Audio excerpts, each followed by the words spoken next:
Мен суроом акыйкатчы айым сизге да.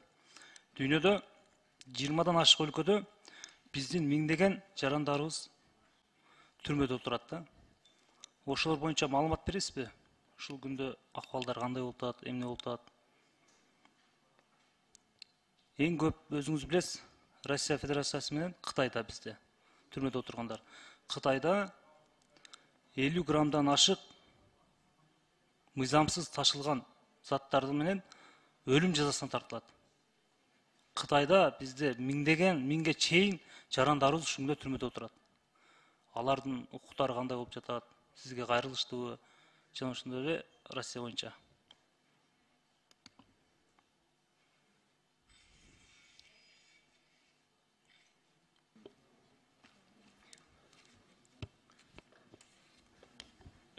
Презентацияда да айтылып кетти. Чет мамлекеттердин пенитенциардык мекемелеринде азыркы учурда Кытай боюнча жок экен да, ошон үчүн айттым. 1600дөн ашык жараныбыз камакта. Алардын негизги саны Орус Федерациясында 1400дөн ашыгы, Казакстан Республикасында 100дөн ашык. Биз өзүңөр билесиңер, биздин жарандарыбыз соттолгондон кийин, өкүм чыккандан кийин экстрадициясы гана мүмкүнчүлүк бар. Экстрадициясына башкы прокуратура менен биргиликте, жогорку сот менен биргиликте жардам беребиз. Өкүм чыгып соттолгон адамдар боюнча. Урматтуу депутат, урматтуу Айбек Жапарович, мен сизге айтып коеюн, маалымат үчүн акыйкатчынын функционалдык ишмердүүлүгүнө макамдарына кирбейт. Тышта биздин жарандарды коргоо бул Тышкы иштер министрлигинин маалымат бар да. Маалыматта биз өкмөт тарабынан Тышкы иштер министрлиги аркылуу тапшыралык сизге. Анда сизге суроо да. Эдил мырза, жооп бериңизчи. Россияда биздин миңден ашык түрмөдө отурган жарандарыбыз бар. Ошолор ушул жакка келип которуу боюнча көптөгөн бизге кайрылган жарандарыбыз бар да. Ошолор боюнча не иш алып бардыңыздар? Бирөөнү айтып бере аласызбы? Бирөөнү которгонуңузду айтып бере аласызбы сиз? Бир жаранды котордуңузбу сиз? Аракет кылдыңызбы? Жеке, сизге да кайрылгандар болсо керек. Бизге жүздөгөн адамдар кайрылат. Инибиз камалып кетти, ушуну которуп бериңиздер, же болсо эжебиз камалып кетти, же тууганыбыз, же бөлөбүз камалып кетти деп. Ошол боюнча бирөөнү айтып бериңизчи. Айта албайсыз, билбейсиз. Мен ошол үчүн акыйкатчаны сурап атам. Сиз мага комментарий берип жөн отуруңуз. Мен маалымат сурап атам. Урматтуу акыйкатчы, мен Кытайда камалган боюнча сизден маалымат сурап атам. Жана ошондой эле Россияда биздин камалып кеткен жарандарыбыз канча жаранды бул жака котордуңуздар? Прокуратура менен иштештиңиздерби ушунгө чейин? Айта берейин? Айта бериңиз. Рахмат, Айбек Жапарович. Бул көйгөй боюнча Эдил Жолдубаевич айтып кетти. Биз сыртта жүргөн мигранттарыбыз менен бир аз макамыбыз чаканыраак. Албетте биздин кыргыз жараны болгондон кийин анын укуктарын коргоого биз барабыз. Иш аракеттерибиз боюнча, конкреттүү иш аракеттерибиз боюнча айтып кеттим. Ошол эле эмгек укуктары, камакта мыйзамсыз көп убакытта жаткандыгы боюнча мына жакында эле бизге Украинада бир камакта жаткан балабыз бар экен. Тергөө иштери создурук кылгандан туугандар келип жолуккан. Жакында эле элчи менен жолугушуп, аны да бердик. Украинанын айкачысына да кат жолдогонбуз.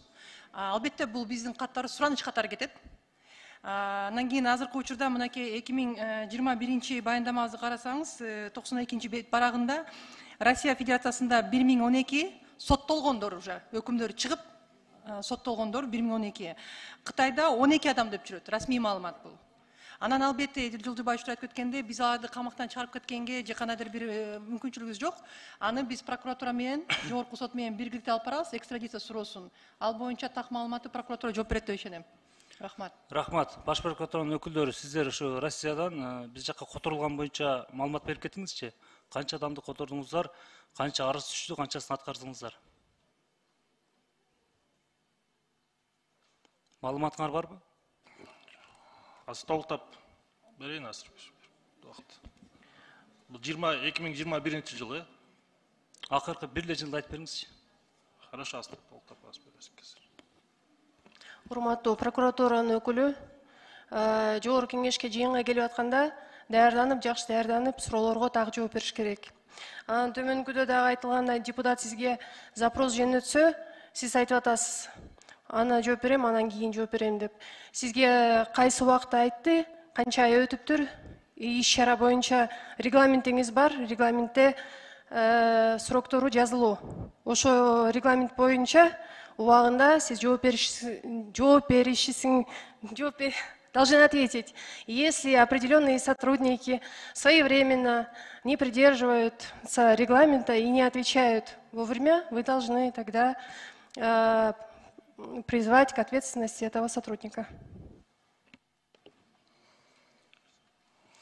Акыйкатчы айым, сиз өзүңүзгө жооп берип коюңузчу. Булар маалымат жок келип алышыптыр. Канча сиз суроо жөнөттүңүз? Бул жака котор боюнча булар канчасын аткарды? 2020 көп учурларда билесиңер, бардык бизге кайрылган учурда биз экстрадициясына көмөктөшөбүз да. Бизге маалым болгондочу 2021 жылы 6 арыз болгон экстрадиция боюнча. Бул бүт мамлекеттердеги бизде абакта жаткан ажырандарыбыз боюнча 6 арыз менен иштешкенбиз. Азыркы учурдагы ошондой 2-3 маселе бар. Азыркы мен караткан маалдачы. Бирок көп учурда экстрадиция расмий биздин эл аралык келишимдерибиз бар. Алар бир гана башкы прокуратура, жогорку сот аркылуу чечиле турган суроодо биз эми аны тездетип, караш бергилечи деп, анан ал акыйкатчыларына кайрылып, сунуш киргизебиз, чуркайбыз, бирок мамлекеттик деңгээлде жооптуу органдар гана чече алышат да. Рахмат. 10 секунд. Мен баш прокуратуранын өкүлдөрүнө кайрылып кетем да. Биринчиден жыйынга келгенде даярданып келсеңиздер. Экинчиден мындай ушул иштерди кайрылган боюнча так иштесеңиздер. Ал жакта биздин жарандарыбыз түрмөдө отурат. Ошол эле сиздин тууганыңыз жана биздин туугандар. Рахмат. Кийинки сөз